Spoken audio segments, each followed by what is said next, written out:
If you're happy there, Jules, then you know how to use the bits and pieces. I'll yell at you if I need you, believe me.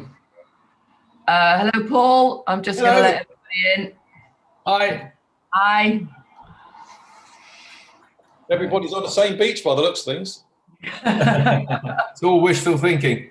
I know. It would be nice, wouldn't it? Social distancing going on there.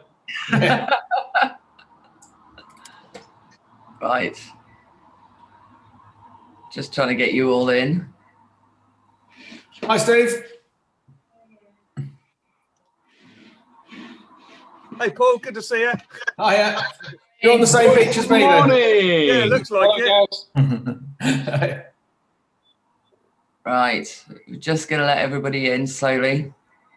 Steve, you're on the same beach as Paul. Yeah, it looks that way. I'm at one end, he's at the other end. We're socially distancing. We're socially distanced, though. No, you're not. You're standing by the same palm tree. That's the other side of it. Right. Just have to bear with me. I'm just letting you all in. Hey. Gary? Yes, mate. This is going to work. You know, you did my radar course with me. Oh, yes. XRN. Just let you know, my lads down at Exeter at the moment with the Royal Marines, Royal Navy. So oh, fantastic. Yeah. XRN. I wish my boats were. Yeah. Right. I think that's everybody in. Someone's disappeared off. Right. 1, 2, 3, 4, 5, 6, 7, 8, 9, 10, 11, 12. That's not bad. Right. Good morning, everyone. Morning. Morning. Morning. Morning. Right. Can everybody see and hear me okay? Yep. Yeah.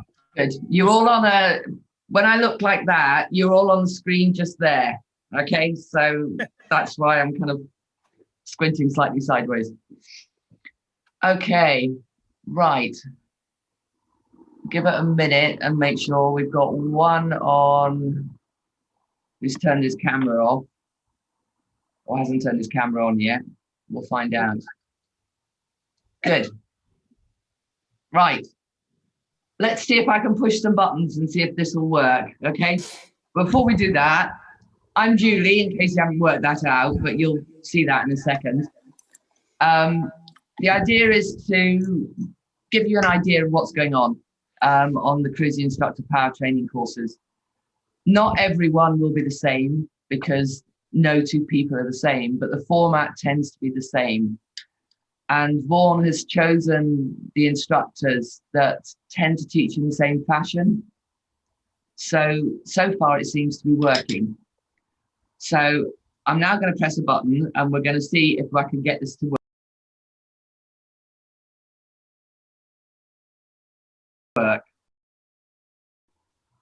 Right, can everybody see that? Yes. Yeah. Yes, nods, Yeah. waves, please. That would be brilliant. Right. So first screen, just an introduction of basically who I am.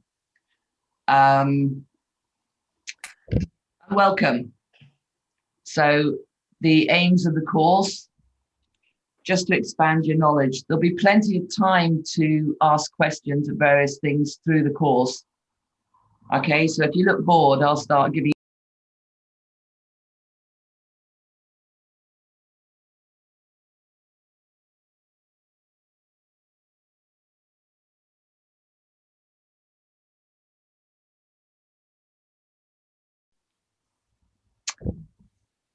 it's what you're going to expect. Okay, as I've said before, they won't all be the same. So this is where I get to be a bit nosy and find out who we've got and what qualifications or why you want to do this Zoom talk. So let's start with Paul. I don't need to, he's going to have a chat to you in a minute. Steve, I know why you're here because we've had that conversation already. So Paul Pierce, why have you logged in on this? Hi, everybody. I have a cruising instructor course booked for November, February, and now March. It was Wow. in February. Okay. Sorry, it was in November, and then it was moved to February, and now hopefully it's March.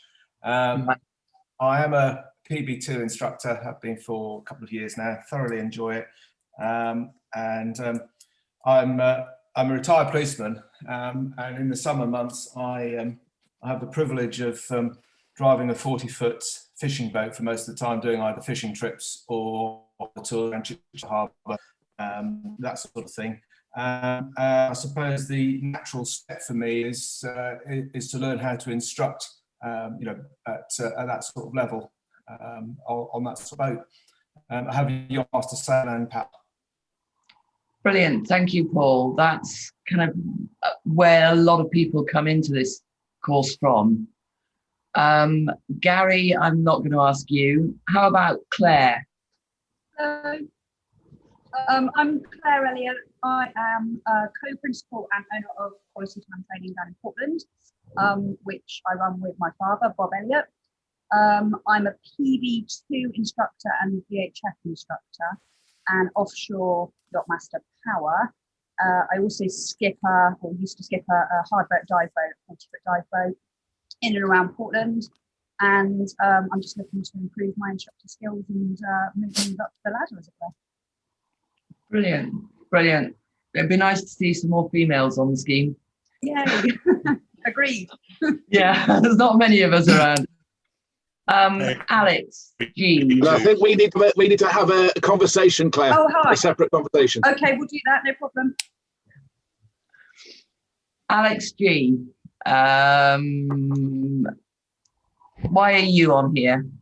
So I'm a yacht master offshore and cruising instructor in the sail scheme, and I'm just looking at the other side to see whether there's another string to be added to my bow or not. Okay, that's a good, good. Yeah, that's a good. So have you done much power? Not a huge amount. I was on, I did a huge amount of diving, hard boats when I was younger, but I've not played around. I've got my PB2 basically because of tenders and stuff like that. But I haven't done a huge amount in the last few years. So it would be going back to basics and then bringing myself up. Right, that's fair enough. Do. Yeah, good place to, it's knowing what you need to do to get on the course or to get the most from the course. Yeah. Simon? Yeah, basically started off sailing, moved into power, did 10 years as a charter boat skipper, then went into PB2 instructor, advanced instructor, and then SRC and first aid. Work in a university setting with marine biologists, so are kind of looking to give them practical skills, and I think the cruising route would give them useful skills there. Yeah, good, brilliant, thank you. Andy Gay. Hi, I'm Andy Gay. Actually, so I'm exactly the same as Alex. So apart from probably less power experience, I have got PB2. I'm a sail cruising instructor, living down in the West Country and just exploring avenues. I've done a lot of own boat sail instructing, a reasonable amount of RWA, number of RWA courses, but yeah, just exploring options really. Brilliant, good, thank you. Peter? Yeah, good morning, everybody. PB2 instructor, PwC instructor, and having recently closed our business due to COVID, I'm looking at developing in other ways, and this is something for me is quite aspirational, so trying to cut my teeth in larger boats. Right, okay, yeah, well done, good, thank you. Goethe, is it? You have to explain. That's not my forte, is that kind of thing. Where are you coming from? You've got your mic off at the moment. I should be on at the moment. Yes, You you're are? back. You're on now. Okay, There. well, good morning, everyone. Good to see everyone. I may be the odd one in the group, as I've already done my cruising instructor course a couple of years ago. I have an airway training center in the Netherlands. I'm an airway instructor for advanced powerboat, personal watercraft, first aid, sea survival, short range assessor, radar, diesel, Yachtmaster Ocean for sail and motor cruising. I'm not a Yachtmaster instructor at the moment since my paperwork has lapsed. Everyone keeps telling me that I'm a good instructor, yet for some reason I'm absolutely horrible in passing airway instructor courses. And to be honest, after my powerboat trainer course, I decided to never ever do one of these courses again. Of course, you want to learn, you want to do something new. So I thought, well, let's start from scratch, learn from the best on, well, how do you actually pass these courses? I tend to be quite a slow learner, but once I know something, I know it. And Yeah, I know that feeling. They're just a little bit too short for me. It tends to just not work out. So I'm hoping to figure out today what I need to change. Right. Okay. Good. Yep. We'll see what we can do to help. Okay. Nick. You just saw me pick up a piece of toast. That's why you picked on me, isn't it? Of course.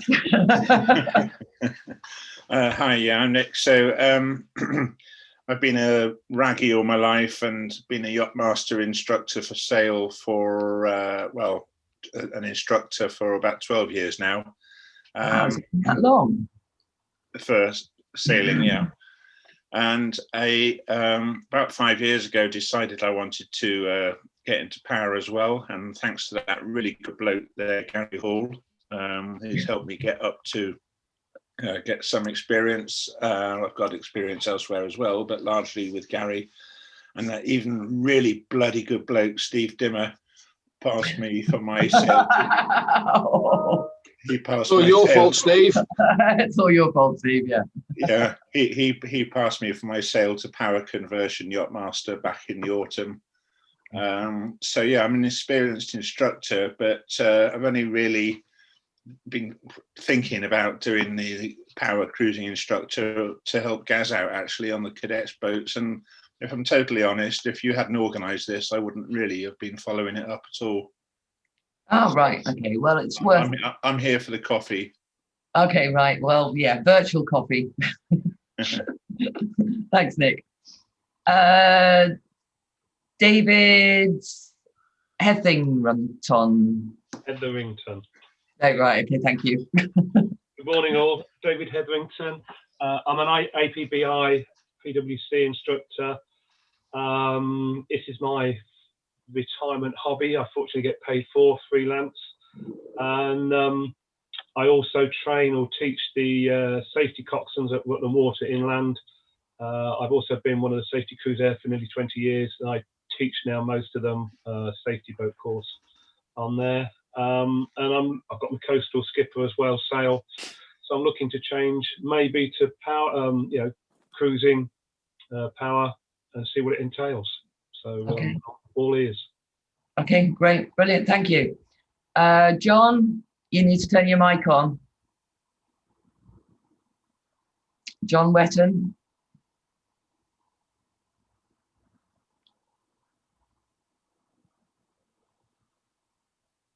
No, we have no mic at the moment.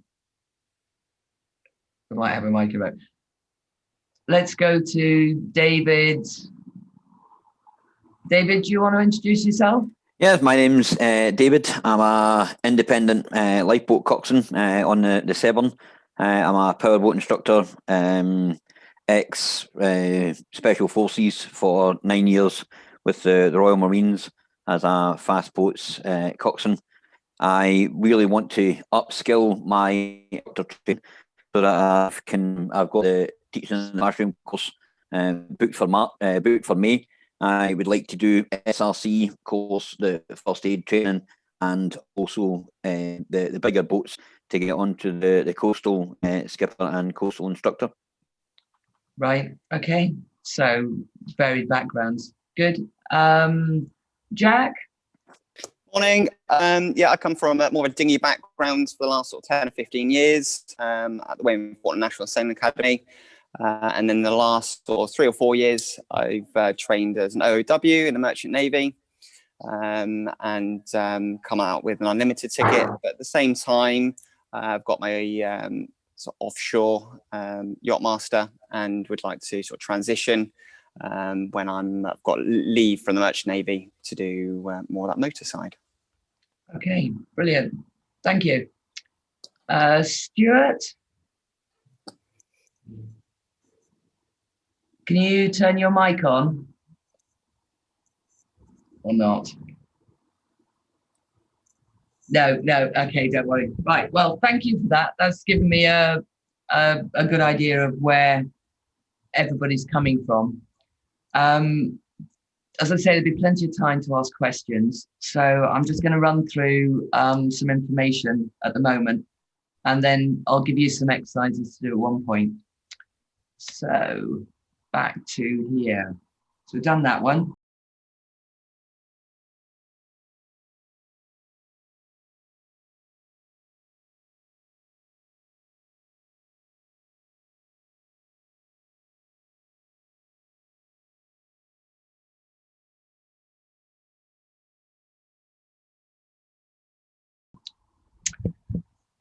So we found out who you are. So the course itself is taught either by a cruising instructor trainer or a instructor trainer. The cruising instructor trainers tend to do most of the courses, but the trainer comes in as adjudicator on the last day. And the adjudicator's job is to confirm what the trainer's opinion of the course of the students are. So if a weak area has shown up at some point in the training course, it gives the adjudicator will check that person on that particular thing. So you have time to practice it. It doesn't have to be perfect. So you're not looking for perfection, but you do need to prep for this course. And it's almost like resitting a Yachtmaster prep, but then dumbing it down.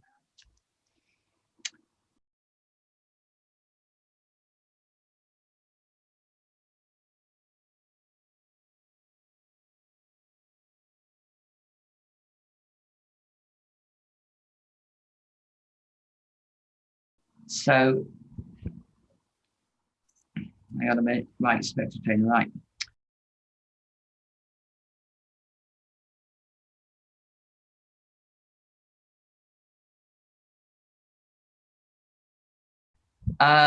Assessment role, we're looking for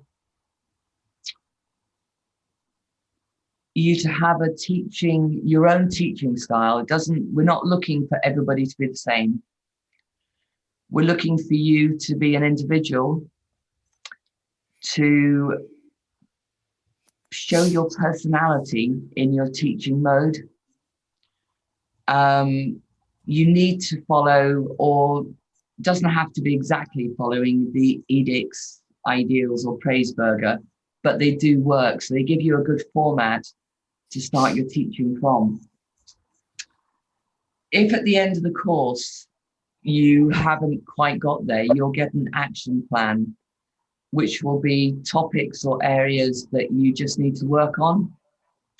If you're given an action plan, you can either come back to the cruising instructor trainer to be checked, or you can go tag on the last day of the Yachtmaster instructor course. At the end of it, they have a day for revals and action plan stuff, and that instructor will then check the information or the skills that you need, okay? And they can pass you off on that one. So it may not be the same person who checks you after if you get an action plan.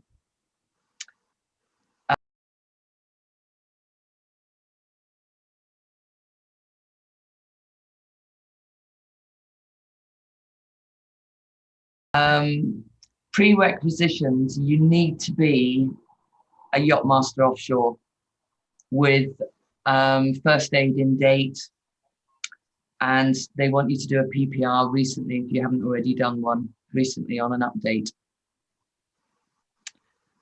You also need to have a valid commercial endorsement.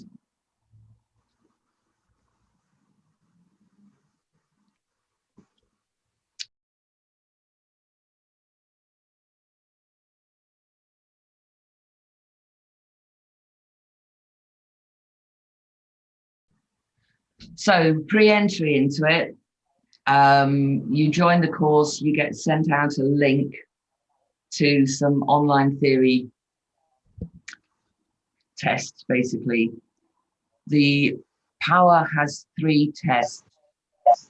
One of them is specific to power. They're all tested out of 100.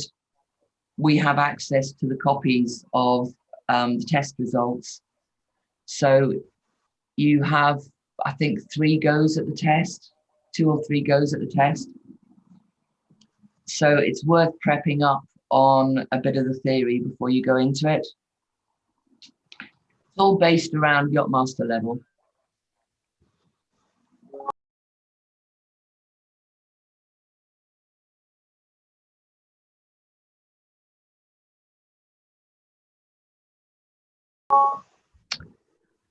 When you turn up for the course itself, bring the printouts of the course results, the online courses. You'll get a certificate at the end of it.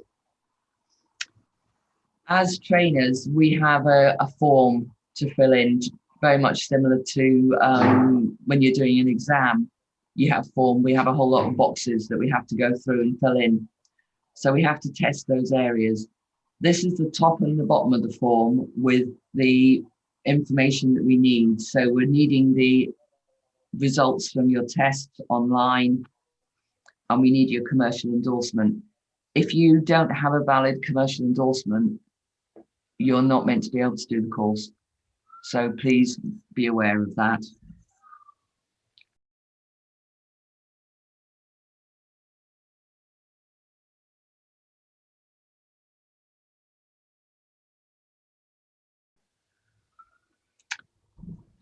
Right. Who's read the code of conduct for RYA instructors? Has anybody read it? Yeah. Well, I did my PB2. Yes. Instructor.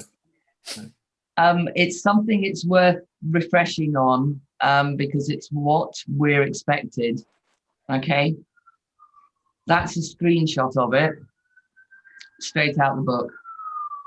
I'm not going to expect you to read it now because it's really small.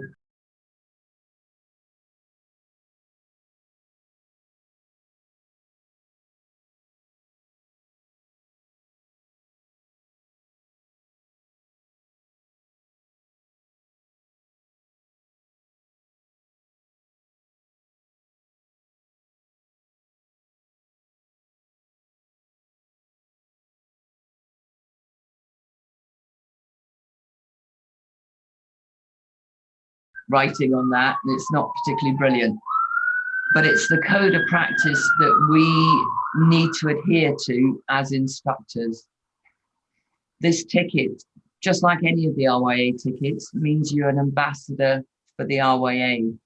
So that is part of what we're looking at as trainers. Are you going to be an asset? So what am I and students looking for?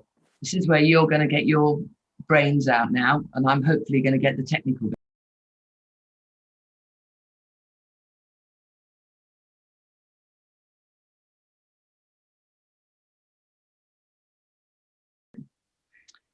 And this is the scenario, okay? So I want you to do this from the student's point of view, not the instructor's. What you want from an instructor, okay? So you've just brought your first motorboat. You're paying out probably £1,000 odd for 4 days of this instructor's coming on your boat, which is a lot of money, Okay. So I want you, what do you and the family want the instructor to do, and how would you expect them to behave on the boat with you? Okay. So if I can now, I'm going to put you into rooms now. So just hang on a minute. Hopefully this is going to work.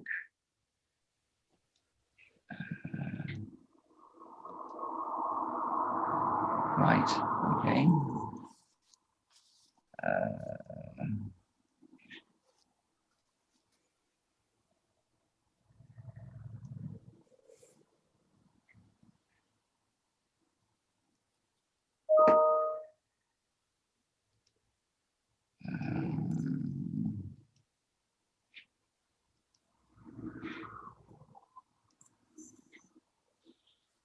Right.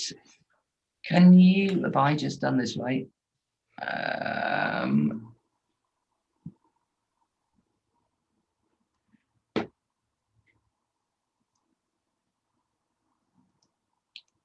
You should be in groups now.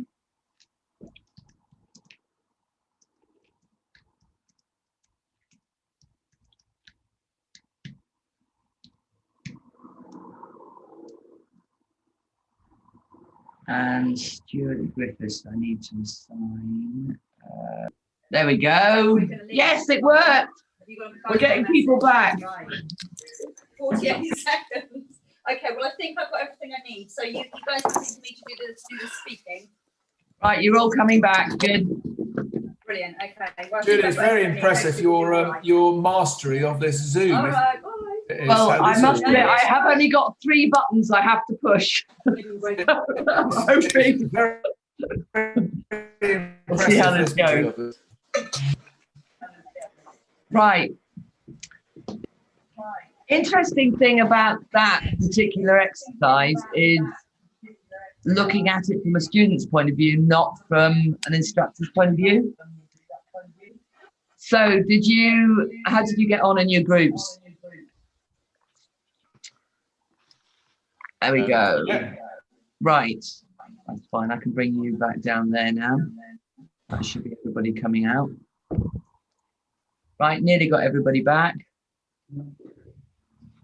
Right, did you come up with some list of attributes that you would look for? Yes. Yeah. Right, should we get group 1, Alex, Andy, and Claire? Who wants to do the chatter bit? I thought you might land up being chattering. Yes. I've written it all down. Brilliant. Right, we have. Are you ready to start, Julie? Right. Okay, we had quite a long chat about being approachable. Yeah. We talked about being approachable and being personable. We're thinking from a student's point of view, who've just bought this very expensive boat. We want to inspire some confidence in the student. And that's going to be done by a range of different techniques, I guess. But we all agreed that the way you dress and the way you come across and the way you carry yourself as an instructor is going to be very important in the first impressions. We talked about a measured approach and being calm, because obviously it's a new boat and they're new students and there may be some problems along the way. So we talked a lot about being calm and level-headed. So that was something we touched upon. We'd probably do a good introduction to explain our depth of experience and explain to the students, to put them at ease what we've been doing as an instructor and the type of boats that we've been driving, to give them some faith that we're going to look after their new baby. We talked about flexibility, and we also talked about respectfulness. We all sort of discussed the fact that the boat that this person has bought may not be the boat of our choosing, and there may be equipment on board that we may find we wouldn't necessarily choose ourselves. I'm being diplomatic here, Julie. You're being very diplomatic. Well done. We talked about respect, and being respectful of the boat, and they're going to be quite proud of it. So being respectful and having that kind of respectful, polite approach. Organisation and preparation. So having some plan of what we're going to do and explaining the plan, but also moving back to flexibility, just being able to change that if you need to. So a big topic in our group was exclusivity, if I can get it out, getting the whole family involved. So we've often seen, all three of us agreed that we've seen families that, you know, have had problems and domestics on board, and there's some people Yeah. some people that aren't. Yeah. So getting everybody involved and making sure it's a pleasant experience for all will obviously ensure that they have a good voting journey moving forward. So team building was a phrase that we wrote down, which is just kids or teenagers, getting them involved, get the wife on the helm, get the dad on the helm, get everybody driving the boat and everybody doing different roles. If somebody isn't enjoying that, we go back to our flexible plan. So we'd also want enthusiasm and patience was a big one that we talked about as well. And I think that's probably about it. That's a very good spread. Well done. Very good. Right. What about group 2? How did you get on? Sorry, Julie. Could you let Stu back in? He dropped out and is trying to get back in. Right. Oh, right. Sorry. Yeah. Didn't see that. Sorry. I was trying to not look at the screen too much. It's there, and I'm trying not to look like that all the time. So, which is nearly killing me, by the way. So I hope you appreciate this. Right. You're back again. I can see your face. Yes. Right. Good. Right. Who's the spokesman for room 2? Me, Nick. Go on then, Nick. So yeah, we had lots of similar words to Claire's group in terms of demonstrating confidence, patience, approachable, lots of soft skill words that they used really. Positivity, planning to leave, that they leave on a high, so that they don't finish a day or even an exercise feeling pretty depressed about the whole thing, and why did they spend all this money on that boat in the first place. Fun was a big word. I always say, you know, fun is brilliant. Yeah. The reason we go boating is to enjoy ourselves, all within the realms of safety, obviously. But the primary reason for going is to have fun, and we want to have fun on the course as well. It's not going to be a 5 days of yoga trip. Yeah. Don't do and then some of the harder skills we were discussing, like talking about the boat, and being able to demonstrate stuff and teach them stuff about their boat, for example, which is over and above what's in the syllabus. Don't just work to the syllabus, and you know, fill them with confidence more about the boat that they've just spent all the money on, even if it is an old shitter. It's always the best boat you've ever been on. Doesn't matter what it is. It's always the best boat you've been on. Absolutely. Yeah. We talked at quite some detail about the safety brief, because I'm an advocate of keep the first morning alongside as short as possible, as short as sensible and practical and safe, and get the boat moving. They've just spent all this money on the boat and on the course, and the kids have been told by daddy that they're going to go boating. They don't want to be sat alongside tied up for too long. The others thought it's quite important to go through the boat more thoroughly, so sending kids off to find certain, get some jobs to do, give them things to find, get parents looking for I can't remember what the example that Stuart gave, but something like the seawater strainers on the engine, for example. Yeah, send them down the engine, send them under the hatches, get them to lift every hatch. There's a lot of things you can do with them. Exactly. So, but I'm not saying we disagreed on it, but we debated that point as to how brief do a time do you spend alongside versus actually getting the boat moving. Plenty of time later in the week to do things like this is how you get picked out of the life raft into a helicopter sort of stuff. You don't need to do that on morning. No, one. not the first day, but there's a lot to cover on the first day. A lot to cover.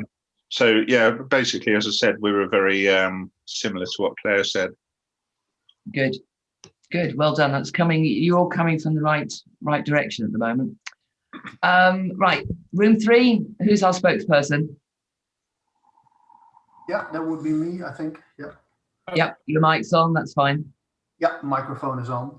Well, most of the points were already mentioned. You need to be approachable, engaging, but also able to assess, okay, what is the level of the student and how can you bring them up to, well, the highest level possible instead of the minimum needed to pass a certificate. Because they might not pass a certificate as long as you go away with a feeling of I've learned something. Mm-hmm. Very much passion to be there. You can do this attitude. Credibility is of course an important one. And for me, it's always, well, set the example. Try to be a role model without becoming one of, hey, you want to be like me, without being too cocky yourself. It's most of these points, if I tell my wife this, she won't be able to stop laughing, I think, but it's okay. It's an interesting mix of soft skills and hard skills. It is. It's a very dynamic mix. Yeah. Yep. Okay. Thank you. Brilliant. Right. What about room 4? I'm a bit confused now. I thought Yeah. three. Right. 3, 2. Who hasn't? I thought we were room 3. Right. Okay. Yep. Okay. We haven't done room 3. No. No, I haven't done room 3. Yeah. Okay. We had all the sort of words that other people have already used. Respectful sort of first impressions, offering to take shoes off and things when you first arrive at the boat, when you go down below. White carpets, yeah. And making sure you haven't stepped that sort of thing on the way to the boat. The 2 things that we sort of discussed was I really like hand signals on boat rather than shouting.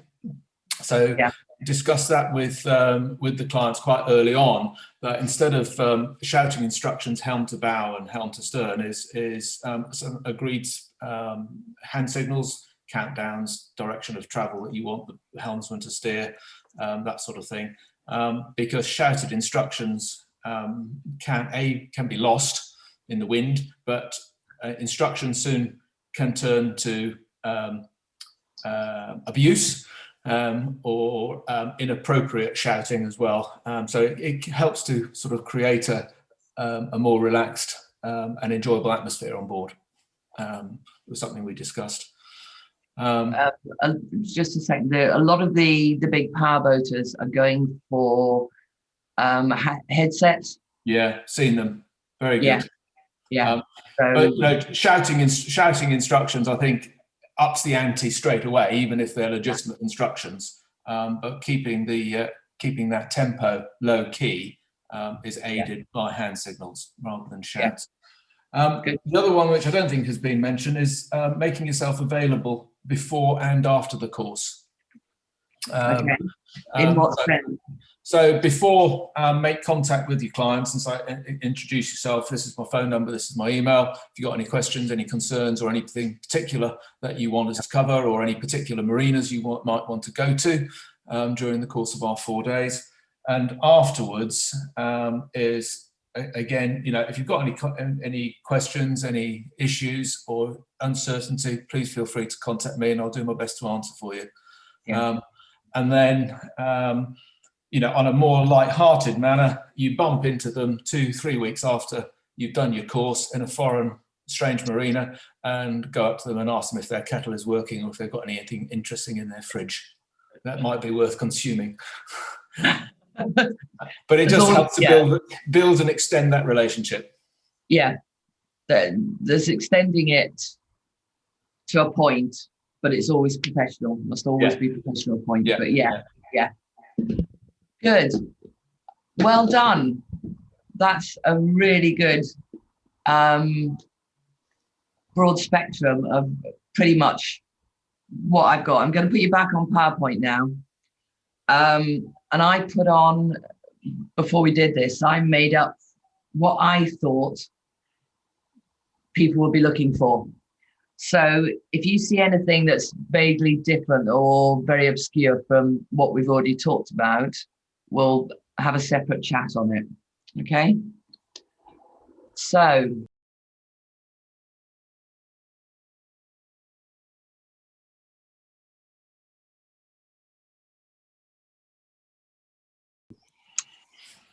what would you be looking for? I want someone I want to go boating with, someone I like, someone who I want to spend time on my boat with.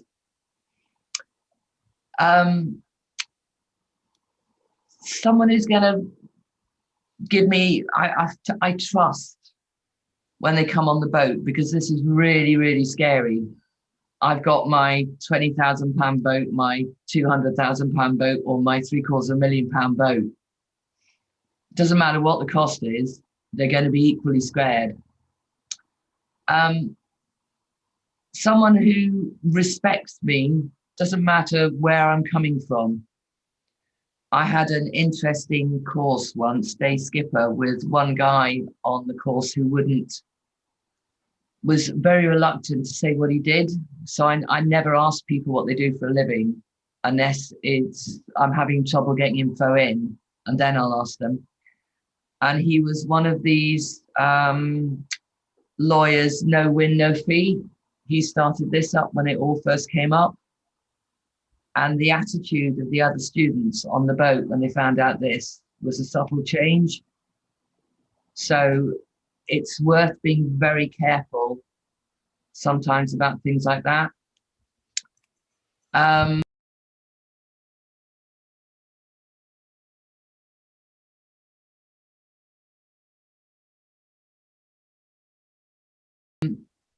Someone who's got loads and loads of patience.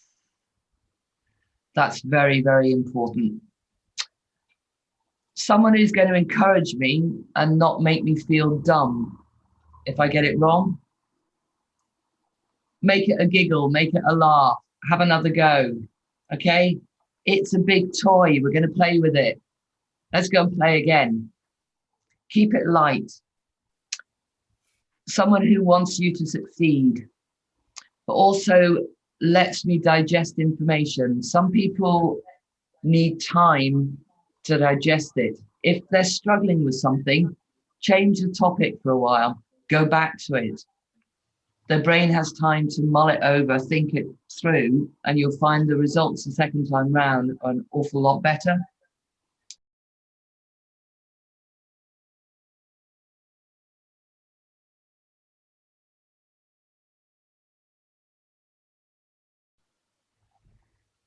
Someone who's got more knowledge than I need, but doesn't try and, I'm saying bullshit, it's probably not the right, it's the good summary of it. Be honest with what you know. If you don't know it, say, I know someone who does, I can make a phone call. Should say man or woman, ideally. Should say man or woman that does. Yeah. Sorry, it doesn't, it's whichever, yeah. I know a woman who does, I know a man who does. I've got someone I know. Someone who's going to stretch me a little bit outside my comfort zone, but not scare me. You don't want them walking off the helm. Okay. You want the legs shaking, maybe a little bit, but you definitely don't want them walking off the helm, which can happen. Inappropriate relationships. This used to be a bit of a problem 20, 30 years ago. It's not so much now, okay? And it's in the code of conduct. So it's just something to know.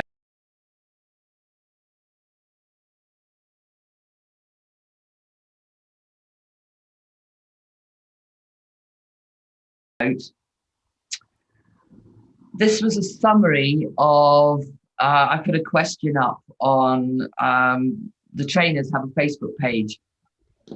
And Lara's a rather dynamic female who is a cruising instructor trainer for sail. And this was her summary of what you need to be. And I said, I'm nicking that. I really like it. And it's a really good summary of it.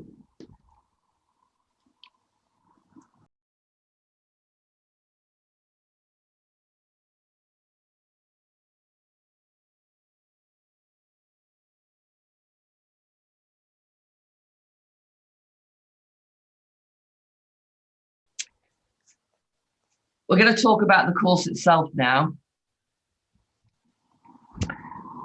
It's not about you, okay? It's not about how brilliant you are or how much knowledge you've got. It's how you pass that information over to the students, okay? It doesn't matter what level they're at or what level you're teaching. It's how you pass that information over.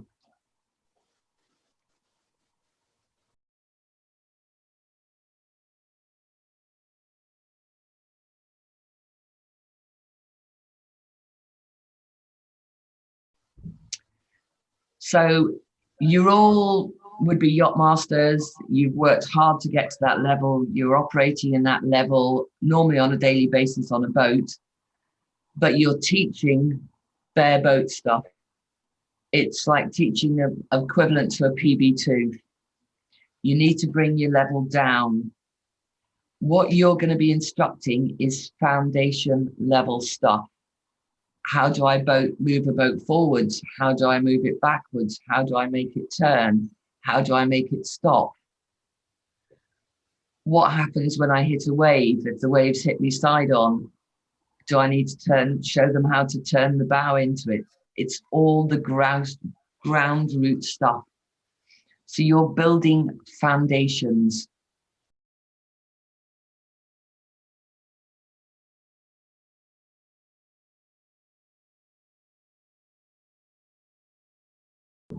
So we're now looking at foundations. So I'm just going to come at this a second before we do this. What we're looking for is you're going to have 15 minutes, and I want you to plan what you do on a first day of a motor cruising course. We're looking at a day skipper level. So you'll have 4 days to instruct this group of people. Now it's going to be a family on their boat. So they have brought the boat. They had a handover with the guy who sold them, who gave them a half-day handover. They were so excited they've forgotten nearly everything apart from how to turn the batteries on and turn the fridge on. So you're coming onto a boat. They're expecting a lot from you. So I want you to plan 10 activities that you will do or aim to try and do, foundation courses or foundation points for that first day. And then we'll have a chat about it. So I'm going to put you back to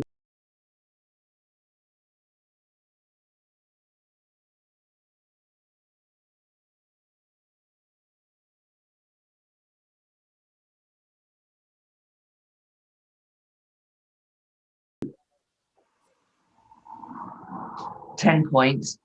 I'm going to put you back into rooms again. You all quite happy in the same groups? Yeah. Yep. Right, let's go. Hopefully that should have put you in your groups. There we go.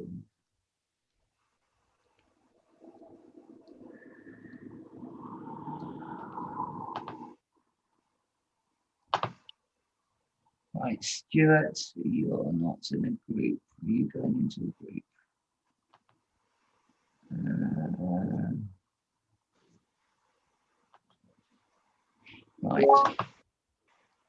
Right. Stuart, which group were you in? Were you in 3 or 4? 4. Right, there you go.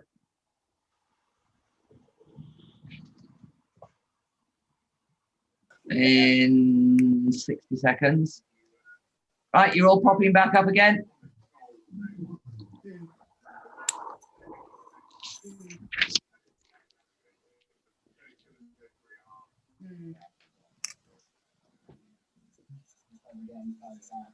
Oh, yeah.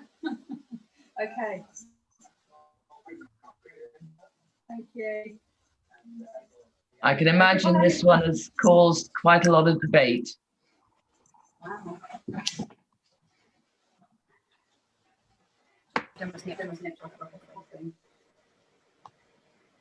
Nearly all there.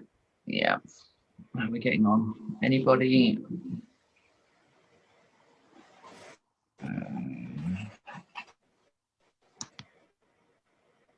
Right.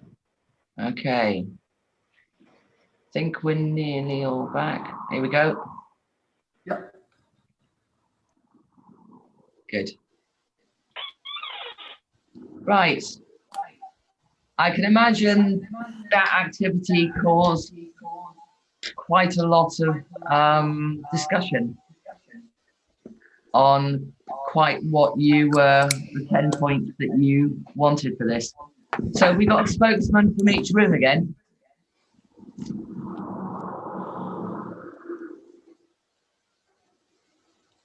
Have we got everybody? Right.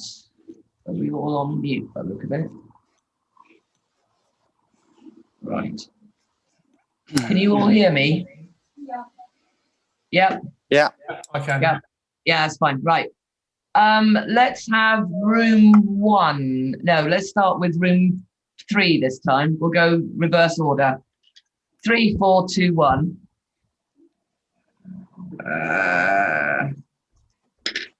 What 10 activities did you come up with in your first day? Where's our spokesperson? I'll go for this one from group 3. That's fine. Yeah, okay. Rightio. We came up with a good 10 here. We started off with maybe once you've gone through the introduction and everything. So just cleat practice, some rope work and fender work just from the pontoon to start with. Just so you can see what sort of level they're at to start with, and also it's a good little icebreaker. We thought that'd be a good one to start with. Your crew check. So obviously they've turned up. So what sort of clothing and equipment have they got on at the moment? What they need to bring with them, or go and get from the car, or whatever, or they might have on board already. Some stowage and sort of boat checks. So you mentioned that they've just got the boat and they've forgotten everything. So actually open all these lockers up and see what's there, and how to stow your equipment away. Because not every day is going to be a flat day. Of course, you're going to come across some days where there is going to be a bit of sea out there. So let's stow that equipment away, and it gives them a good opportunity to see where everything is on their boat.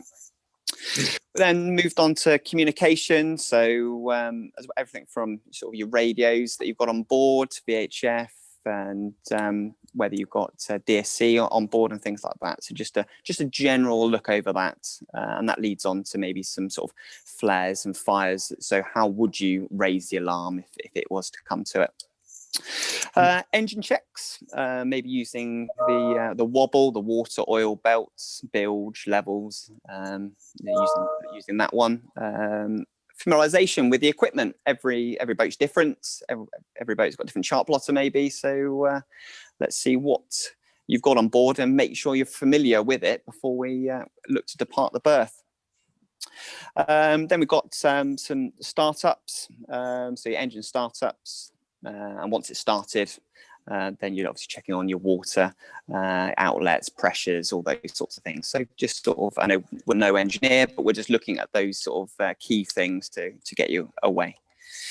Once you've left the berth, then we might be looking at the pivot points, the engine configuration. Has it got a single engine? Has it got a twin engine? Outboard shafts? What have we got on board? So it's for both them, but for also us. We've never been on this boat, so we don't know how it's potentially going to react. So let's make sure that we're happy. We looked at some low speeds in and around maybe the marina or wherever the boat is situated. So make sure you're happy with going forward or going forward in the stern, maybe stemming the buoy, man overboard, come alongside. Might be some theory there. Quite a good one that Paul came up with, which I've never heard of. Think of the word twat. Apparently, think wind and tide. I like that one a lot. So making the wind and the tide your friend. And the last one, maybe just to end the day with, would be maybe just open up the throttles a little bit and finish on a high with maybe some sort of high speed if the weather and everything permits. Brilliant. Okay, that's quite a long list. 1, 2, 3, 4, 5, 6, 7, 8, 9. I actually snuck in 11, I think, actually, as opposed to 10. Yeah, I've got 11 down on that. Yeah, that's fine. Well, we're going to have an open discussion at the end of it. I'm not saying it's right, not saying it's wrong. It's an options, okay? So let's hear from group. What was the order I was going to put you in? Hang on, I wrote it down. 4, please. Yep. Group 4. Yep. So very much following on from Jack, a lot of the same points. Kind of things different. We'd throw in a little bit more mooring and berthing, because we obviously need to leave and need to come back alongside. We'd also cover a kind of a big picture session on the chart, in so much as, you know, a very high level, what are we doing, where are we going today, and tying into that a little bit of pilotage whilst we're out there. And the only other thing, if obviously depending on location and weather a bit more, actually getting it out into open water and doing a tiny bit of high-speed maneuvering. You know, they've just got this new boat. They're probably going to want to see, within reason, what it can actually do. So not necessarily needed in the first day, but I think it would certainly end up on a high there. It's the grin factor bit. Yeah. Yeah. Yeah. Okay. Yeah, interesting. Good. Right. Let's hear from group 2, please. Who's going to talk to me from group 2? Yeah, that will be me again. Okay, go for it. Okay, there's a bit of overlap in the numbers. They're not really in chronological order. No, I know. One was, okay, what level are they? Just sit down, have a chat. Okay, what can you do? What can't you do? Would you be comfortable taking the boat away from here? Then the next step, make sure that you know the boat, and also take them off a tour of the boat, both in terms of safety, but also boat handling. What can you expect? Then the basics of a safety brief. Do they know what happens if the instructor gets an emergency? Can they call for help? Then we went straight for leave the pontoon, but after a while we came to the agreement that, okay, well, go to open water and let them practice with the controls first. How do you switch from forward to neutral, back to reverse? How does the boat steer? How fast does it stop? How fast does it start? But do that in a safe place where you have plenty of room to maneuver. Okay. Let me check the list. It's become a bit of a mess. That's okay. You can't see my list. Confined area turning. You don't have to do it in a confined space. Do it out in open water so that you can get a feeling of the handling of the boat. Let's see, where's the rest of my list? Make a sailing plan. So check the weather, check the tides. How do you actually plan a trip? Well, preparing for sea was also mentioned. Engine checks, but I think that's also a bit of the safety briefing, of the boat familiarization. Let's see, there were a couple of good ones here that, and then you start for the marina stuff, coming back to a pontoon. How do you depart a pontoon? Man overboard practice. That's a lot to fit in the first day, but yeah. Yeah. It's a busy day. That's fine. Okay, good. Anything else on that one? Well, David, do you have something to add? No, That's fine. Good. Right. Let's do group 1, I think is the next one. Yeah. Hi, guys. Who wants to chatter from group 1? It's right. me. Okay, Alex. Okay. So yeah, it's all very, very similar stuff. We kind of sort of, there was a lot of debate about it being someone else's boat and when you actually could get on and get a look at it for yourself, and how you then integrate that with the day. So welcome and introductions was the obvious one, who's who. Very much taken on board your cautionary tale about what people do for a living, Julie. Yeah. And then of course outline, just setting expectations, but also seeking people's expectations and just outlining the objectives, making sure we all understand each other from the beginning, because at the end of the day it is a course and there is an element of pass fail with some of them, and definitely pass fail with others on parts of the course, day skip versus comp crew, etc. I know we debate this quite a bit. And then the most important one is the gas safety piece, so we can get the kettle on and get a cup of tea. High on my list of priorities. First thing on the boat, get the kettle on. If you haven't got one, we're going to Tesco's to get one. I've done that.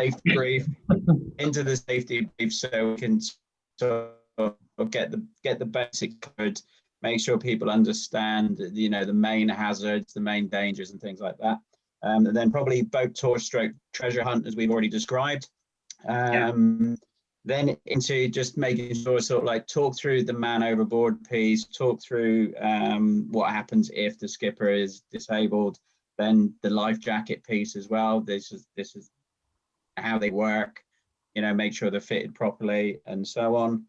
Then on to controls, you know, how it starts, stops, lines and warps, how to cleat on and off, how to get on and off the boat safely. Then we get into it. So some mooring practice, hopefully, getting on and off the berth, how we do that safely, fenders, etc. And then either stop for some lunch, because lunch was something I apparently always miss and needs to be addressed. But yeah, first thing in the morning, work out what you're doing for lunch. Get ourselves squared away. Skipper's brief, and then get out on the water. And you know, from Andy and my point of view, it's right, let's get some sails up, let's see how they work. But I'm just taking on board, let's see what the boat can do, how it plays, some slow maneuvers, you know, and so on and so forth, so people get used to handling it. Yeah, good. Right. Interesting points there. Very interesting. I'm going to describe to you how I would run the first day of a day skipper course.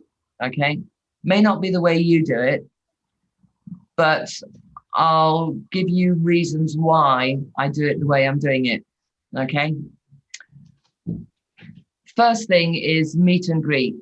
So you walk on the boat. As you approach the boat, have a look at it, see what it is. You may not know that model, you may not know that make. There should be an owner's manual on board. If you need it, get it out. Say hello to them, meet and greet, get them to put the kettle on, have a chat. What do they want at the course? Why are you there? That gives you an idea of what you're doing, roughly what level they're at. Before you untie a boat with students, they need to be able to tie it back up again and tie on fenders. Okay. I once got hassled off a berth before doing that with a group of students. Coming back in at the end of the afternoon into the fuel berth with 4 guys, one on the helm, trying to explain verbally how to tie fenders on, attach ropes and throw ropes on approaching a berth was probably the worst 20 minutes of my life. So always make sure they have gone through ropes and fenders before you untie. So that's a fun activity. it's a very good way. It's the first time that you can find out how a student learns is hand-eye coordination on throwing ropes. Can they remember which way round it goes on a cleat, how to tie it up, how to tie fenders up? You need to have covered life jackets, flares, engine start-stops, radio. Hopefully they've done the radio course, if not, recommend it. And you need to go through engines. Now, powerboating is all about engines, okay? So you need to know enough to make it not scary. So I spend a good 40 minutes to an hour on the first day of a course going through the engines. And I have an analogy that I make it a cooker so that the females understand how it all fits together. You don't have to be a massive expert on it, but they need to know if something's going on at the helm, where to look in the engine bay. So the engine becomes their friend.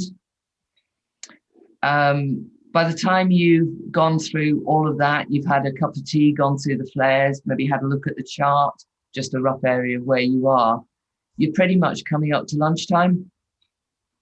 So if you have a slightly early lunch, you then have the whole afternoon to go out and play on the boat.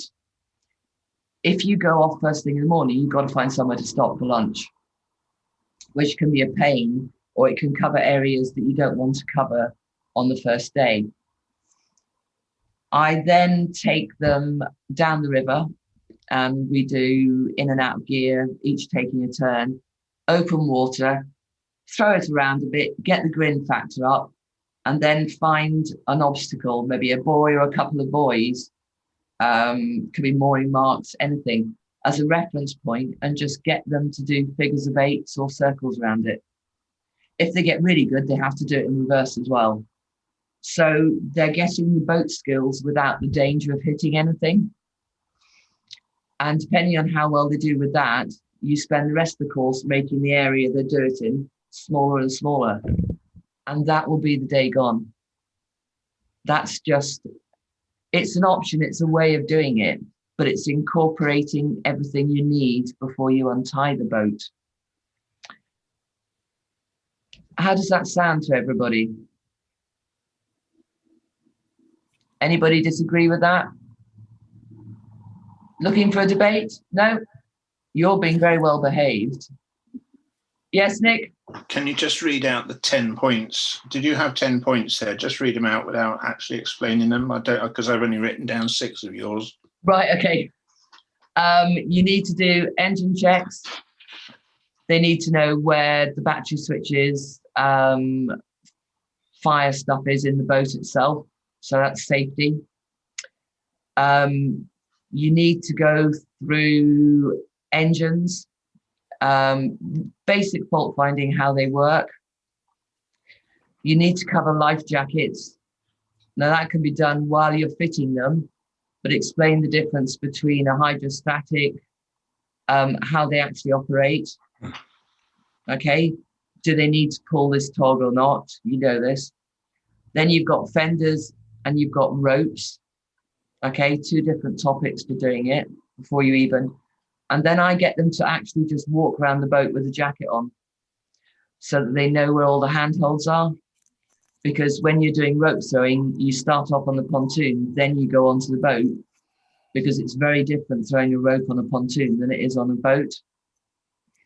And by the time you've done that, you've pretty much got to lunchtime. Afternoon is you take it off the berth the first day, unless they've got a really easy berth, okay? It's your 5 minutes of working out what the boat does. Get them out into the fairway and then take it in turns, literally just in and out of gear, one engine, walking it, turning it. So you go down the river looking like a drunken sailor, but each student is getting an idea of how much it turns, how fast it turns, what the engines do, how powerful the boat is. Then open water, everybody has a play. And then you're looking at, I describe you've got 3 gears for turning or 3 speeds for turning. So you engage one engine ahead, will create gear 1 turn. Introduce the helm will engage gear 2 turning. And the other engine in reverse is gear 3 turn. So you have 3 different speeds or control turns. So they know when or how they need to, if they need to do it in a confined space, it could be all 3 or it could be all 2. And I always do in and out of gear, 2-second rule. 2 seconds in gear gives us a straight line, 3 seconds starts a turn.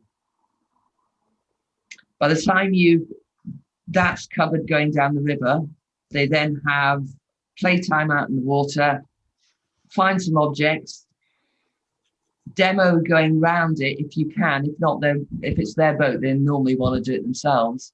Just tell them not to hit it, okay? Every time you leave them, don't hit anything. And they then start looking around and check there's nothing that they are going to hit just because you've said it. And then just step back and let them play. Just let them get the feel of the boat in open water where they can't hit anything. The more you give them input, they listen to you and don't take it in. So you've got to give them time to actually get to grips with it. Then bring them back in the river and find a bigger area to turn in and just progressively work from there. That will have been the first day. That's your foundations done. So second day, they're doing the engine checks. They're getting the boat ready. They're beginning to now have the skills to be able to take it off the berth. But I don't do close quarter boat handling with students until day 3 or day 4. And by then, they've got the control of the boat. Does that answer your question, Nick? Absolutely, it's brilliant. Thank you. One query that I've got there when you were saying about throwing lines, from the background that I have, we always instill on somebody, pass a line, don't throw it, especially in a power boat, because that line goes in the water, that's round your prop, you're now stuffed. By throwing the line, we have control of the situation. How many times have you gone in and passed the rope and someone's tied it off and it's either too long or too short, or they haven't tied it securely? You've now got no control over that rope, or you're secured on a long line to a pontoon. I could tell you half a dozen stories on that. Or it's the wrong tool. It's when you're coming in, they don't throw the rope until they can literally drop it. Yeah, well, that was where I was kind of attaining to, that you pass the rope to someone rather than throwing the rope from a distance. 90% of the time, yeah, there's going to be nobody on the pontoon. Unless you're small and blonde. Okay. And then there's always somebody on the pontoon to pick up a line. But I'm blonde. Yeah, you're not quite small enough there, Nick.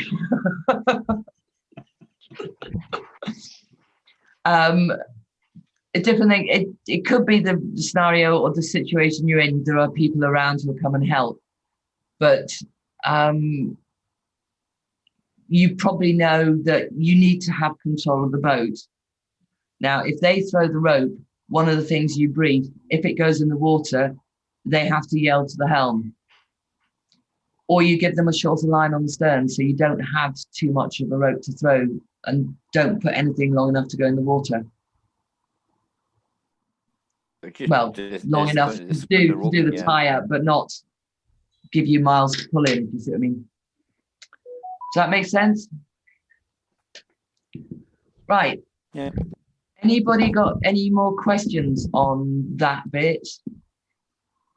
Are we quite happy to move on? Right, so I'm going to put you back on PowerPoint for a minute.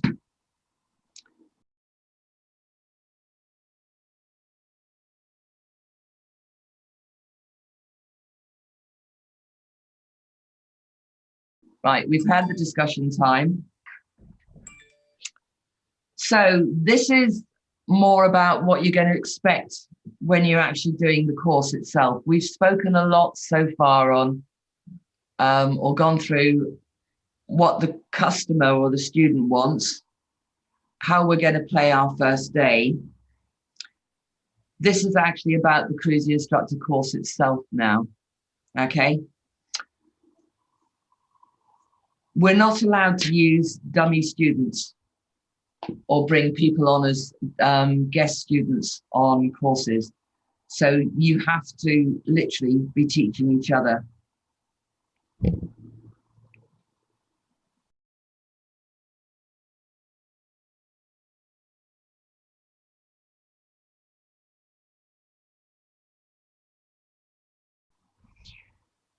It sounds really awkward, and it can be, but you've got to look at it as it's your chance to learn and hone skills, okay? So you're in the instructor role. You'll be given a briefing of the level of the exercise. So it could be you're looking at day 2 of a day skipper course. They've done some spinning the boat on the spots, walking it forwards, using the helm to make a turn. They can make it stop, okay? You're now saying, right, you're going to use those skills to go down a fairway. So we've got the skills, now we've got to start introducing more emphasis on what the tide and the elements are going to affect us. So you've set the scene. You need to demo it. Your demo is the most important part of the whole thing. It's when you find out what you're trying to do is actually going to work. If it doesn't, you can then adjust it. But it's your safety blanket to, can I actually do what I'm asking them to do?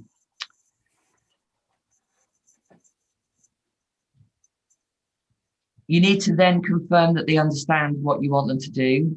And then you've got to step back, but hover close to the controls, okay? And let them have a go. So this is you as the instructor on the course itself, on the cruising instructor course. So you have to treat it as though it's a real life. Just because the guy on the, or the person on the helm is a yacht master doesn't mean he can drive a boat.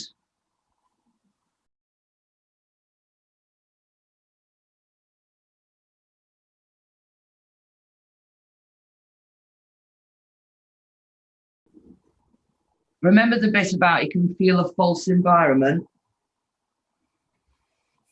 This is where you need to make it become a challenge. Yes, you're going to be instructing someone who's experienced. Can you teach them something?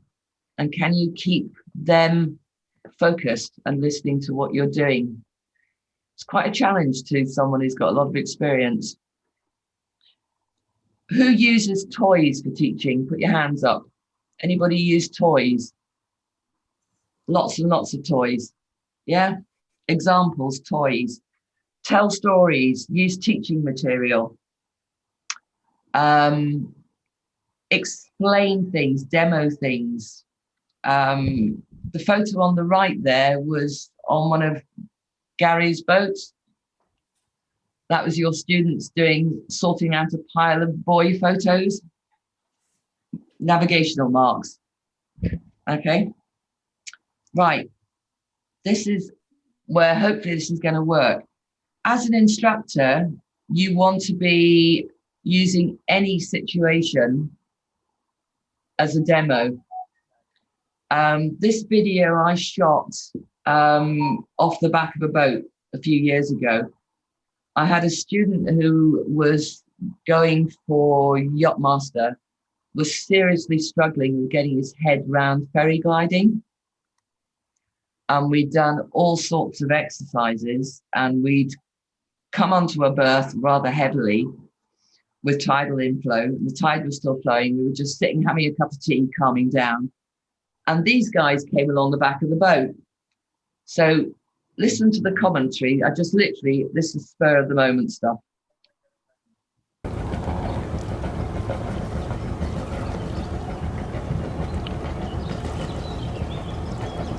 So the holding station, now he's got caught with the tide, so he turns into it.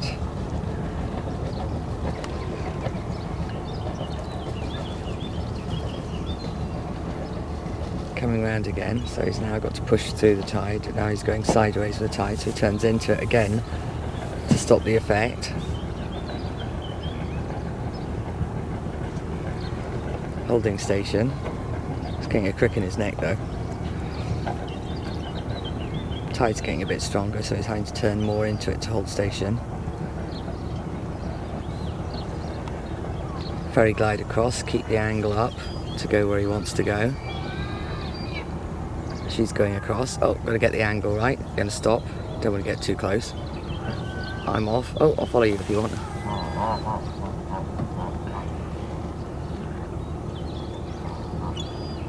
Ferry glide back. Stop the ferry glide.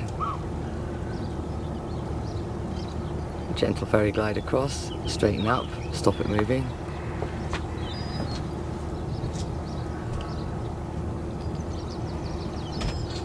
Holding station. Now I've got a ferry glide on, turn back into it to stop the ferry glide.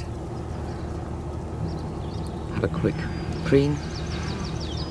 Must remember to paddle or else I'll fall backwards into the boat.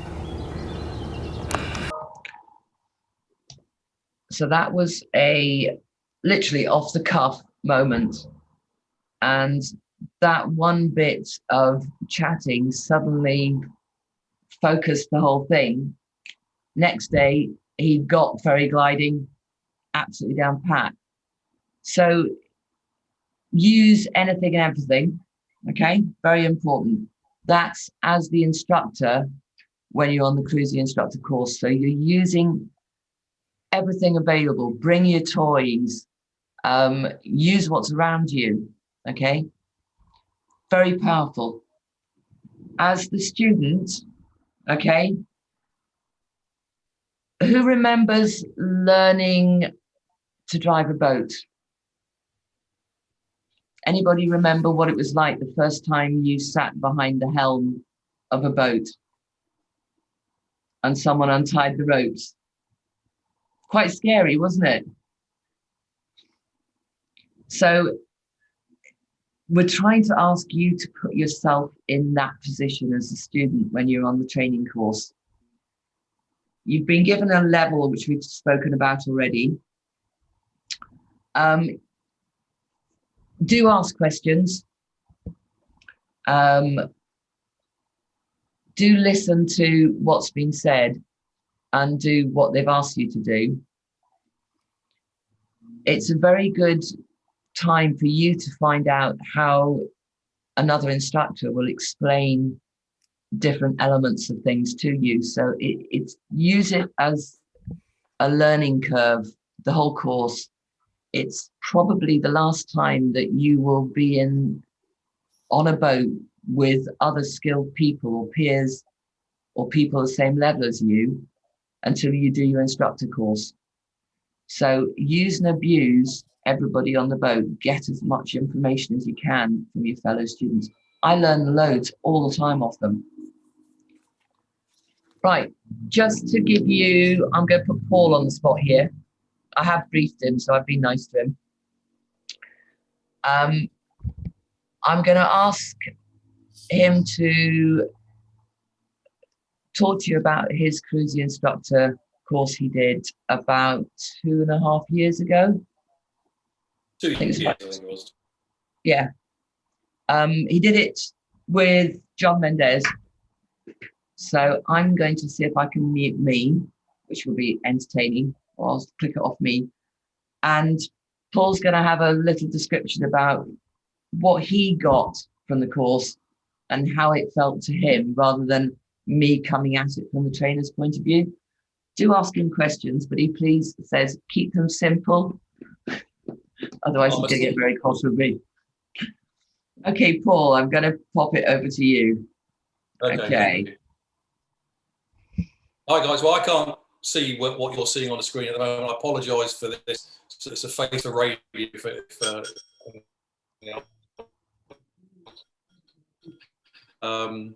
Julie, in my instructor course a couple of years ago, as Julie said, I had instructed in the military as a mountain leader, a trainer, a leadership trainer and assessor. So I had done some training before I basically took over at Mendes Marine. So the things I learned on the cruising instructor course is, for power, the day skipper course is most people's first entry into powerboating. There's no requirement for them to do things like competent crew or helmsman. You know, they can literally, you know, a day on a boat gets them onto their day skipper course. So what we're teaching them on the cruising instructor is pivotal. It's probably the most important course in the motor scheme, definitely. And it's a privilege and a great responsibility to be put in that position with these people. What they see you do, they may mimic for the rest of their boating career. So if you don't get it right from the start, then you know, they're probably not going to carry forward good practice and things like that. So what I liked earlier was I heard all the words professional, empathy, patience, personable, build confidence and things like that. That's exactly what you have to do. So the important thing that I learned on the course is that I made the classic error. My first exercise, I executed the perfect yacht master level coming alongside a wind blown off berth. That's no good for the student I'm going to be teaching though. So my main criticism of that exercise for me was I have to bring everything down to the correct level.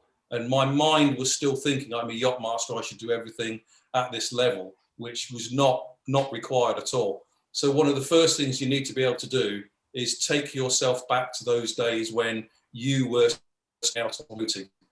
And you know, big plastic with 600 horsepower of engines there is going to put people a little bit, make people a little bit uneasy initially.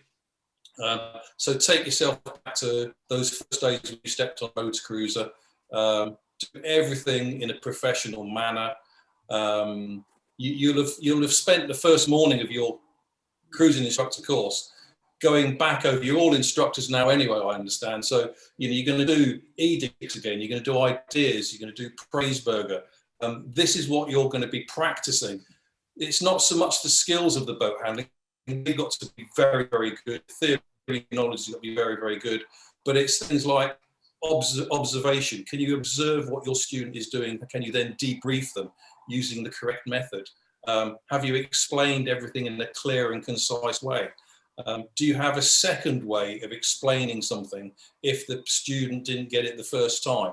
So you're going to be drawing on a lot of the soft skills and some of the hard skills that you've picked up, you know, in your boating exploits.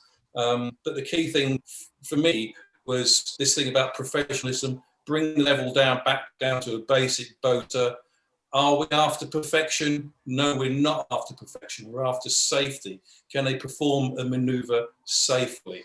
Through everything we do as the instructor, can we do it with ease? Because if we panic when we're doing it, they're going to panic when they're doing it. Can we bring the boat alongside a wind blown off pontoon the first time using the simplest technique? So we're setting ourselves up for success, and then we're setting the student up for success as well. So it was great to go through that process on a cruising instructor course, to be reminded by John and Henry Hillier, who was the moderator, is that it's not about what I can do, because I know I can put the boat alongside, I can take off the pontoon, I can do all these exercises, but can I find a way of reducing down quite a lot of knowledge and experience into a very simplistic method that is going to work for that student?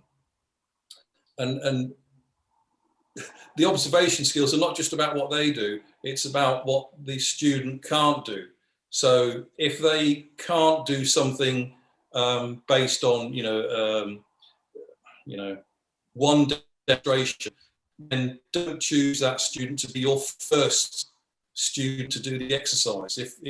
If over the course of the first day you realise they need a little bit more, then allow them to be second or third or fourth student to have a go at it, and they're going to learn from you and learn from somebody else. So, you know, the observation and using what you observe to help these people attain what they need to do, I think is the key to it. You know, if you're already an instructor in another discipline, you will have been through the learning styles and the teaching styles, and you really have to, on your quiz instructor course, is dig back into that level of knowledge and say, you know, how am I going to debrief this person? What method am I going to use? It's taking everybody back to those first It's the first time, yeah. It's the foundations of the course, bringing everybody and getting everybody to think foundation. Give them the foundations to build on. Thank you, Paul. It's not about what we can do, it's about what knowledge we can pass over and how we do it. Yeah. It's all about the student. Yeah. Right, we going to do a bit more PowerPoint now. This is to do with the forms that we fill in at the end of the course, which is your basically cruise instructor assessment. That's the bit of paper that gives you the ticket that goes into the RYA. So I'm going to go through the different headings, and I've put in just quick notes on what I'm looking for in that particular box. So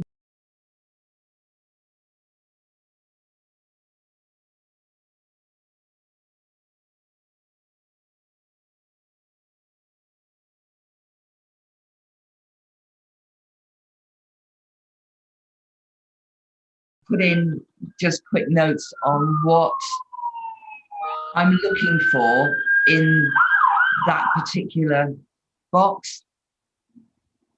So what am I looking for? We have skill boxes, okay? If anyone's seen a Yachtmaster exam report paper, very similar, okay?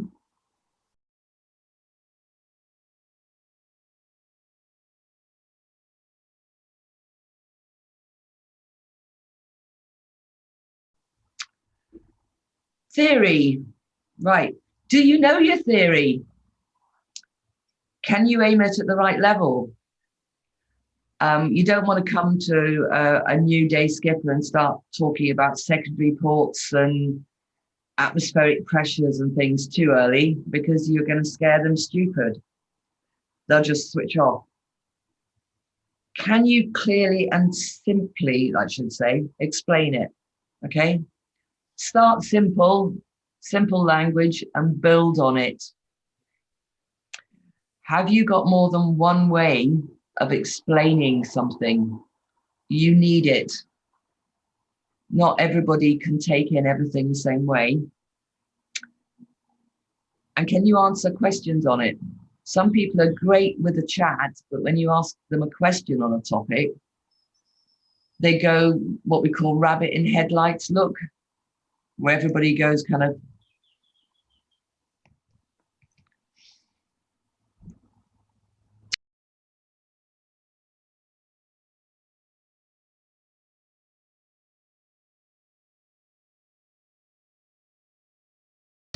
boat handling. Can you drive the boat well?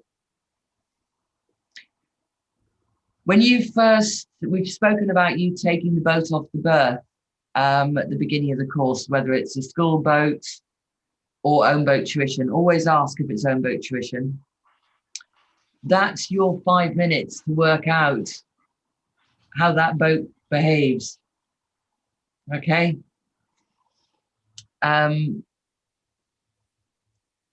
Can you instruct students, but can you sit back and let them get on with it? Can you let them begin to make a mistake and talk them out of it rather than grabbing the helm? Do you have the experience to know pretty much what's going to happen next on any boat maneuver, depending on what they're doing? You've got to pretty much know all boats do the same type of things. They all do it just very slightly differently. That's what I'm looking for in that case.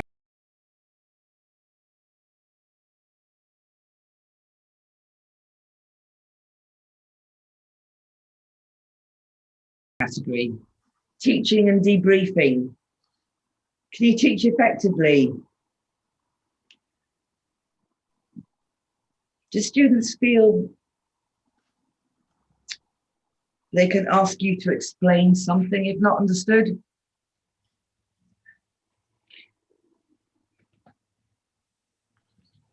Do you know when to keep quiet? It's quite an important one, that one. Can you debrief a student without demoralizing them?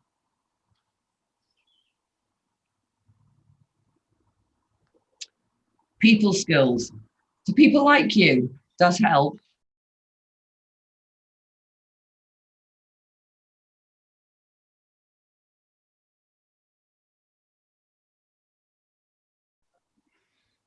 Can you get on with anyone?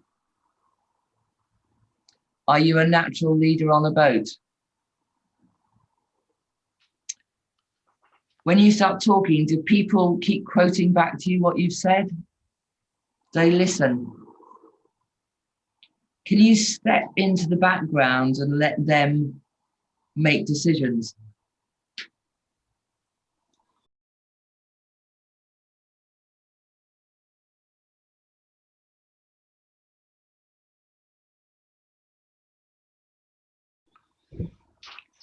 This is a really important one, situation awareness. Every exercise or everything you're asked to do, you need to put the boat in a position where it's safe. You have control of the situation so that if it starts to go wrong, you're not immediately crashing into something. So choosing your playground is very important to any exercise. If you're working or using a marina, do call the marinas up and ask permission. Most of the time they're very happy, some won't let you. Practical Julie, can I just navigation. on your last point? Yep. Okay, but the courses where people have fallen by the wayside on my courses is that they don't have the 360-degree view around the boat.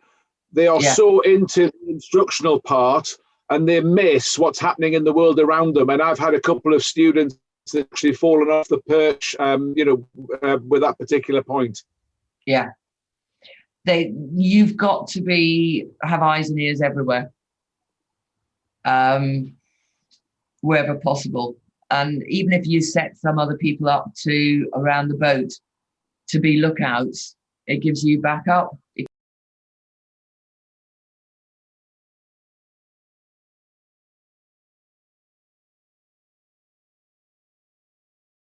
you've got spare people around. Can you practically navigate? Okay.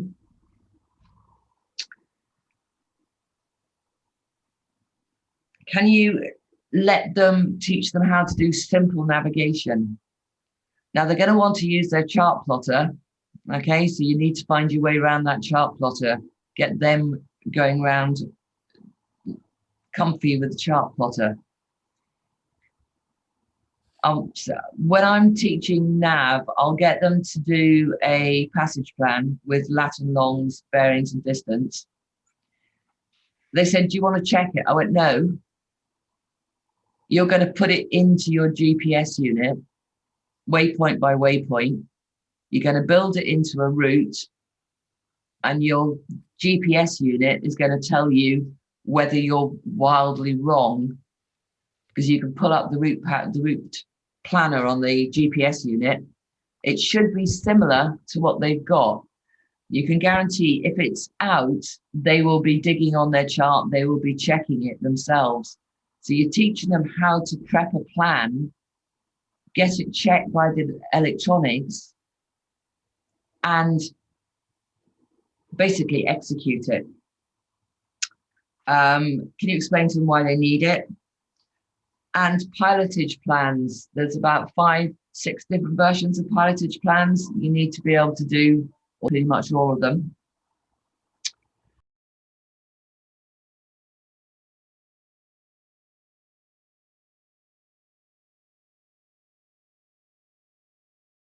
pretty much all of them. Can you navigate at night? Are you comfy at night? Can you instill confidence? You have to be that swan that's paddling like mad underwater with serene confidence and calm on top. Can you instill confidence to make them feel comfortable at night? Can you show them how to get themselves unlost if they do get lost at night? And that could be going up to the nearest boy, getting nothing wrong with that. A torch out and reading the name. Stop.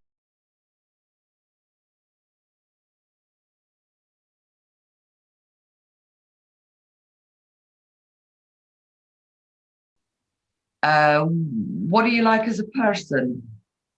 Okay, so I have to give a summary of the kind of person that you've come across as, whether you're bubbly, whether you're calm, whether you're enthusiastic, that type of thing, as a general summary. So they have an idea of the kind of instructor you are. Some are very animated. I tend to be quite an animated instructor. I'm always waving my arms or making faces or jumping around or something. Some people are much calmer.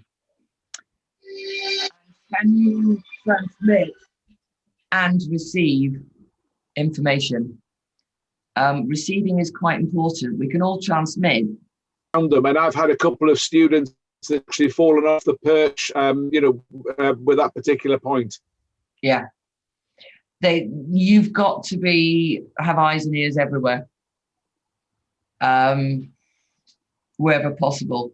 And even if you set some other people up around the boat to be lookouts, it gives you backup if you've got spare people around.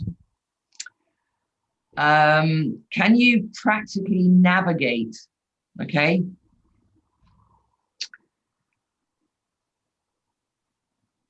Can you teach them how to do simple navigation? Now they're going to want to use their chart plotter.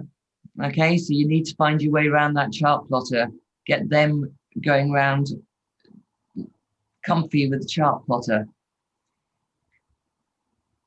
So when I'm teaching nav, I'll get them to do a passage plan with lat and longs, bearings and distance. They said, do you want to check it? I went, no.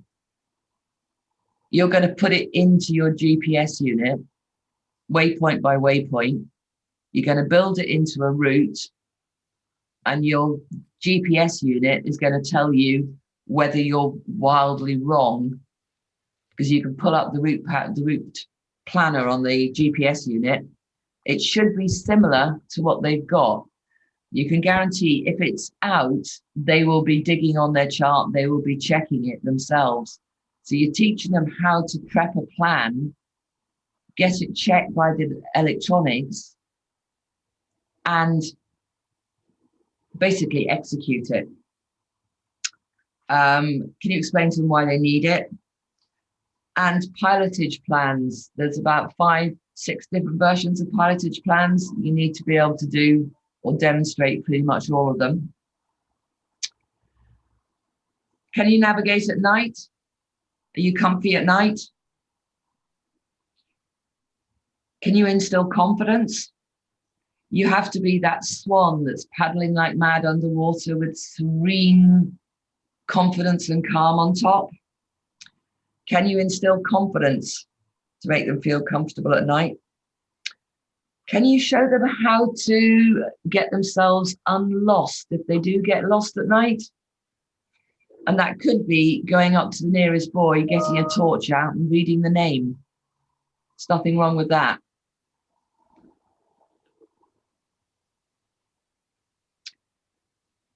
What are you like as a person? Okay, so I have to give a summary of the kind of person that you've come across as, whether you're bubbly, whether you're calm, whether you're enthusiastic, that type of thing, as a general summary. So they have an idea of the kind of instructor you are. Some are very animated. I tend to be quite an animated instructor. I'm always waving my arms or making faces or jumping around or something. Some people are much calmer. Can you transmit and receive information? Receiving is quite important. We can all transmit, but can we receive? Right, I'm just going to come back to that. Right, hopefully, yes, I'm back. Right. Anybody got any questions on any of that bit? No, everybody's quite happy. Can we get copies of those points, Julie? Yeah. I've got this on a PDF file, so I can send it out. The only thing you won't get is the video. Okay. Right. Thank you. For a bit of fun, I've got a. Who's done a learning style quiz?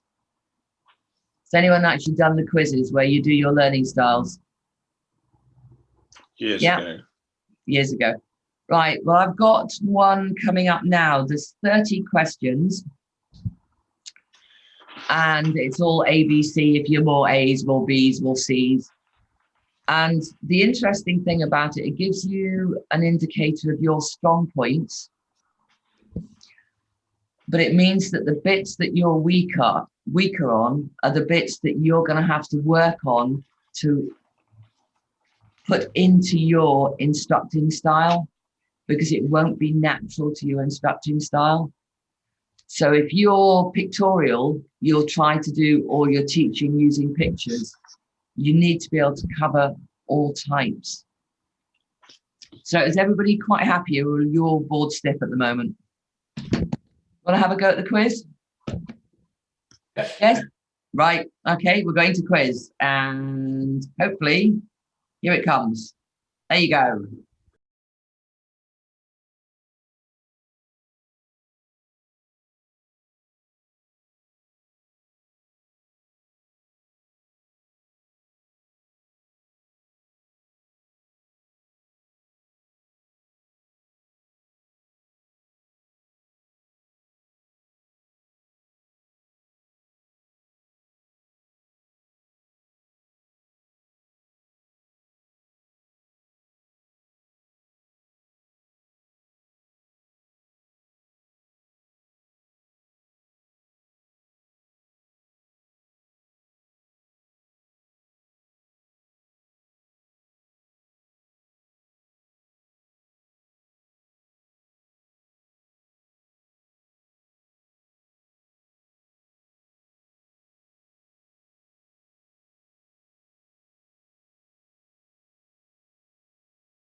There is a link on the last page to the PDF of this, and also one that's about teaching styles or instructing styles, which is quite interesting as well.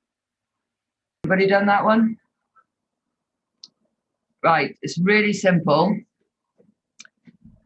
You just add up how many A's, B's, or C's you have. You normally find you have a dominant of either A, B's, or C's. It's a higher percentage of them. That tends to be your dominant learning style. It does change. Okay. So everybody added up their numbers.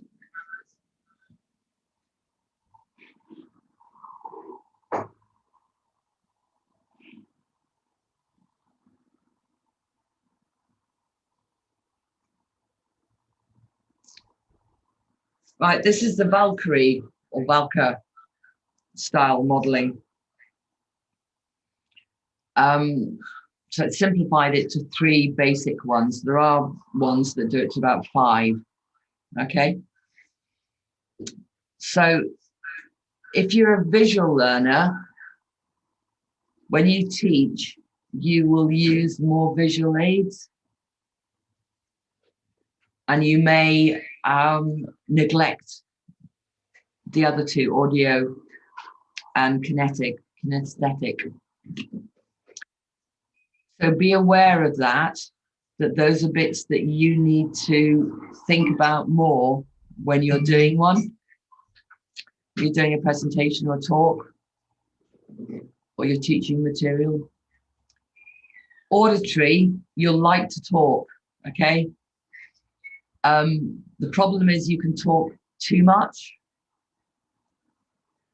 So do use it to aid your visual and your kinesthetic activities, but do be aware not to talk too much.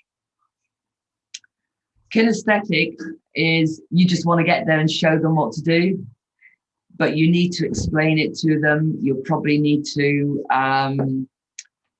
maybe draw a picture of a maneuver or how you're going to do things. This is where the toys come in, okay? So you have to be very well aware that your weaker areas are the bits that you need to work on when you're instructing, so that you can give an even spread of instruction, okay? Blended learning styles, I'll let you read that one.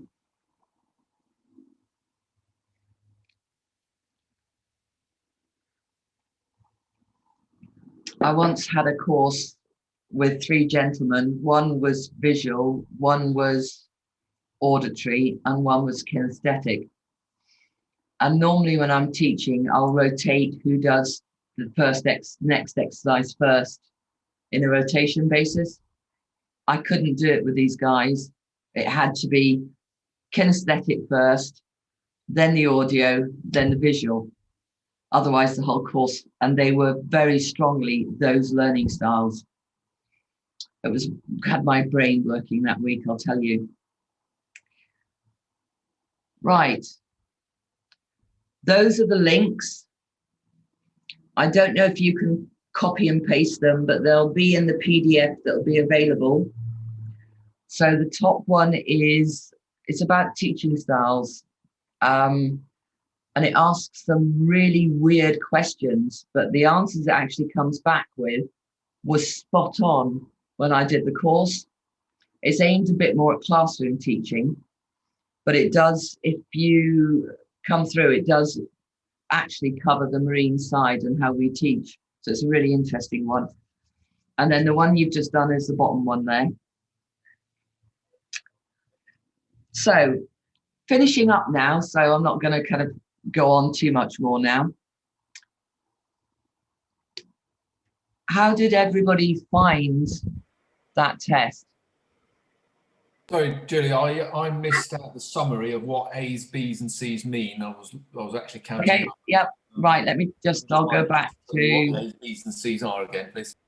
Right, yep, coming up to that. Should have it now. So A is visual, B is auditory, and C is kinesthetic. That is interesting, because I thought that I would come up with the answer that I did without knowing what the A, B's and C's meant, and that's spot on. Yeah, most people are visual. Okay, they're very strongly visual.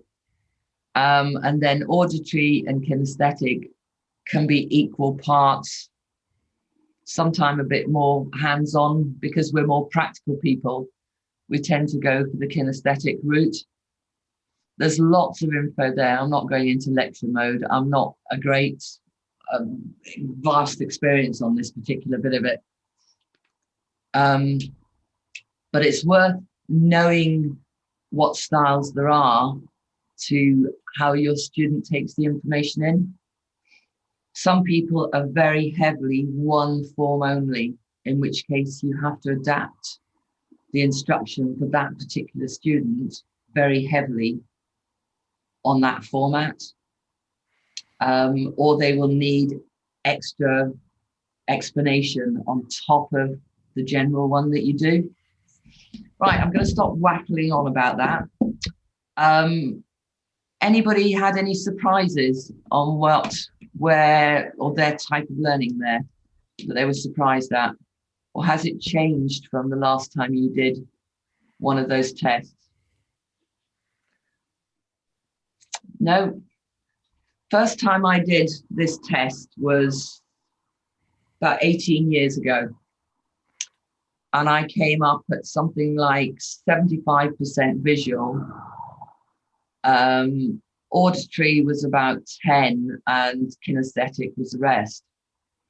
I redid this course or this particular test about 18 months ago and came up with about 40% visual, kind of 35 auditory and kinesthetic. So my learning style had completely changed because of teaching. So it's something to keep an eye on. Right, stop waffling on that. Have we got any questions from anybody about anything either I have covered or haven't covered that you want to have a chat about? Or are you all absolutely bored stiff now and want to go and get a cup of tea?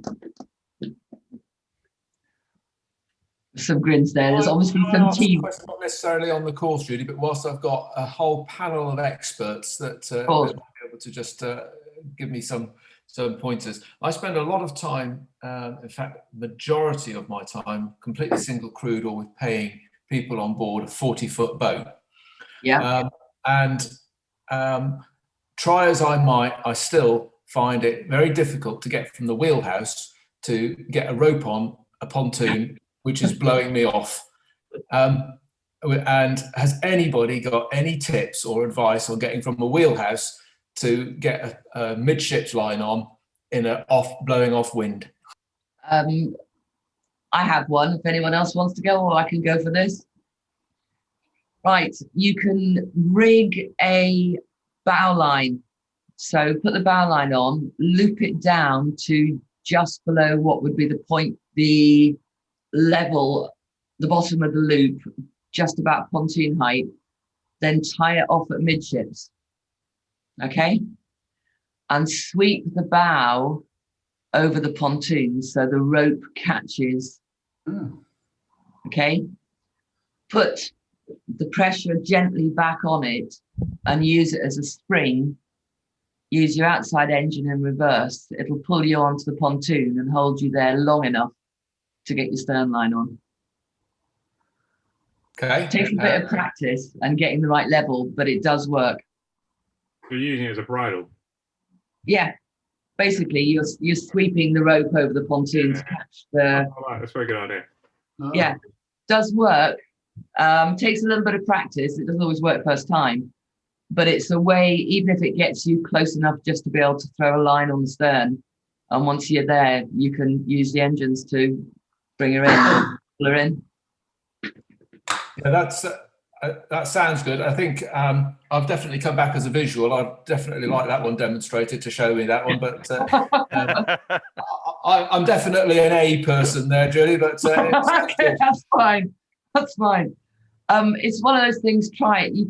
You can't really do it with the stern, or you just back up, reverse up to pontoon, get a stern line on, and then use the boat to bring the power in. But yeah, I could tell you a very funny story about me in a 50-foot and single-handing being blown off. Took me 5 attempts to get the timing between the bow thruster and getting down the stairs and running up the bow to get the bow line on. So yeah, that was a few years ago. There was a fisherman sitting on his boat 20 feet away from me laughing, which was a bit entertaining. But anyway, any more questions on anything to do with this? Or, well, we've got an esteemed panel of people here with loads of experience. Anyone got it burning? Yep. So I need to pluck up the courage to go on my cruising instructor course. Yep. Because the last instructor training course I went on, I had quite a traumatic experience. And my question really is around the sort of trainers on the course, and perhaps I had a bad experience in terms of the people that were actually on my course. But one of the trainers on my course actually allowed one of the other students to badly crash the boat that they were driving and didn't step in and do anything about it. And I found that attitude to be a little bit, well, I just don't think that should be happening. If somebody who's a professional, I appreciate they're there to assess, but someone who's a professional yacht master, assessor, trainer, can see something that's going to go badly wrong, I think it is their job to stop anything, happening to the boat. Yeah. Personally. What are your thoughts on that? If it's an exam, if you're examining, if you touch the controls, they failed. They failed. Yeah, I Yeah, get that. which But no, is this fair. was on a PBI course. I'm surprised it happened. I have to be diplomatic. I'm surprised that happened, is the best way of putting it. The trainer should be able to see what's going to happen 5 minutes before it does. Absolutely. And you can, it could have And been also- distraction. It's difficult. We get told to set up success all the time, and I found that my experience of the course that I actually attended, it felt like I wasn't being set up for success. Right. I found it quite a challenging environment to be in. You need to come boating with me, girl. Brilliant, put me in. Yeah, you need to come boating with me. Yeah. We don't take prisoners, if you see what I mean. No, honestly, Claire, give me a call. Yeah. Okay. Give me a call on that. There's a lot of things I can have a chat with you, which I can't do through this, if you see what I mean. Okay. Yeah, we'll have a chat. We'll do the girly bit. Right. Anybody got non-girly bits they want to talk about? Julie, there's two things. One, can you give Claire my number, because I would very much like to talk to her as well, because I need to have some more lady skippers on my books. The other thing is as well is it worth just doing a very quick explanation on the action plan method, so that if it's a case that they do a course and it doesn't quite go their way, how the action plan thing works? Right. So action plan is an area that the instructor is weak in. It could be theory, how the theory was presented. It could be the boat handling's a bit rusty. It could be lack of wind and tide awareness, or being able to get that information across. So it will be a substantial area, not something that, give them a couple of days teaching and it will sort itself out. It's normally something that needs work. So they can be brilliant at everything else, but you've got to have the soft skills and the hard skills. So if it's a hard skills one, which is the boat handling, the actual prior knowledge, that you can go and do some practice on. If it's the soft skills, that can be a bit more difficult, but it could be they need to just go and practice it. So the report is written normally with the student on board. Both the trainer who's done the course and the adjudicator will sit down and go through that report, the action plan report, with the student face to face. They then get a copy of that plan. We have a copy which we put into the RYA. Depending on what it is, we'll normally contact them and say, do you want to come back? When do you want to come back? Or they'll call us and say, can I come back and redo this particular area? Now, it could be you just need to come and show either one of us that you've sorted that problem, and then you can get the ticket. Or it could be something a bit more serious, where you go into tag on to the last day of a YMI when they do the adjudications, and you can do an action plan. The trainer on that, the YMI trainer, will assess you on that part of it, and if you've successfully done it, you'll get the ticket then. So it's not you're crap, it's you haven't quite got there. It's like you never fail a day skipper course. You just need more time. So there's no failures in the boating world. The more time, I had one student who came back for 6 years till I persuaded them that no, he was never kind of quite going to get there. And by this time, he was probably about 70. It's a very long story, and Paul knows exactly who I'm talking about.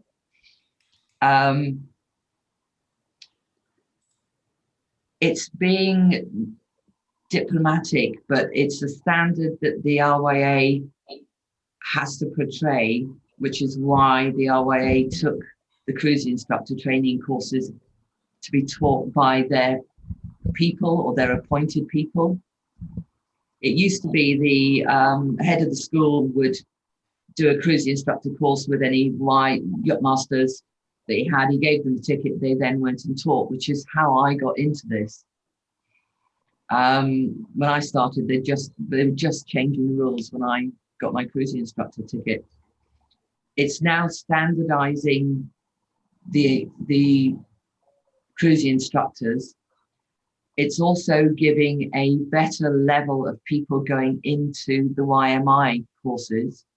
There used to be an 80% fail rate on YMI courses, which is why it's now in the format it is at the moment. So there is a reason why it is the way it is. And it seems to be working. We've got some seriously good instructors out there.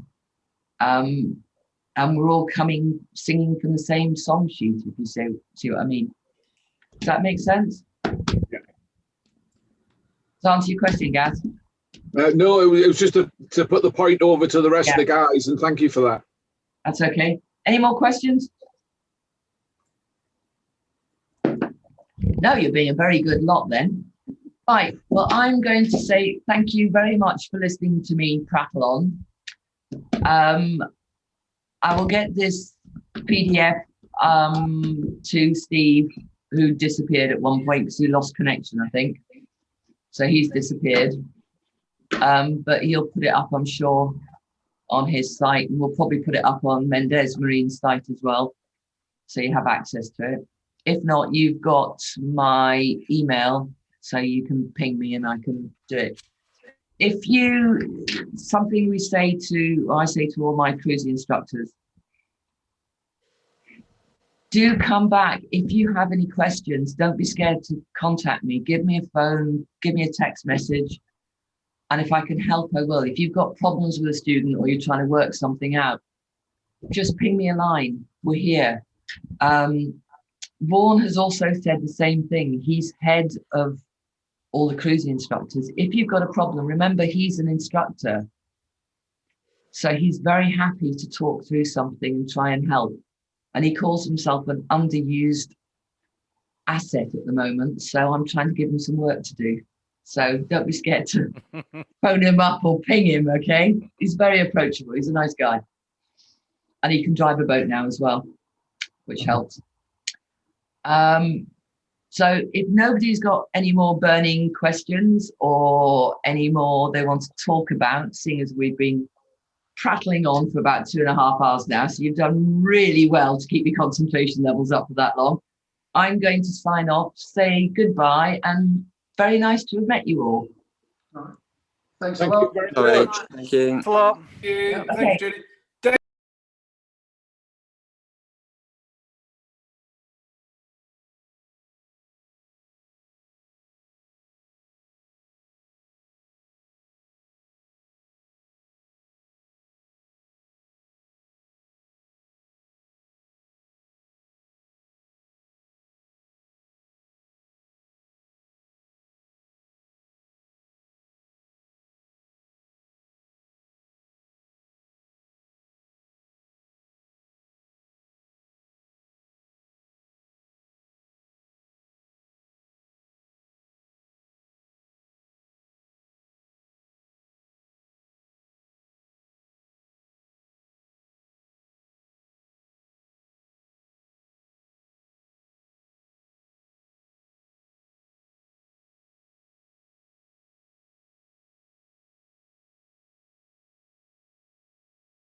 do here.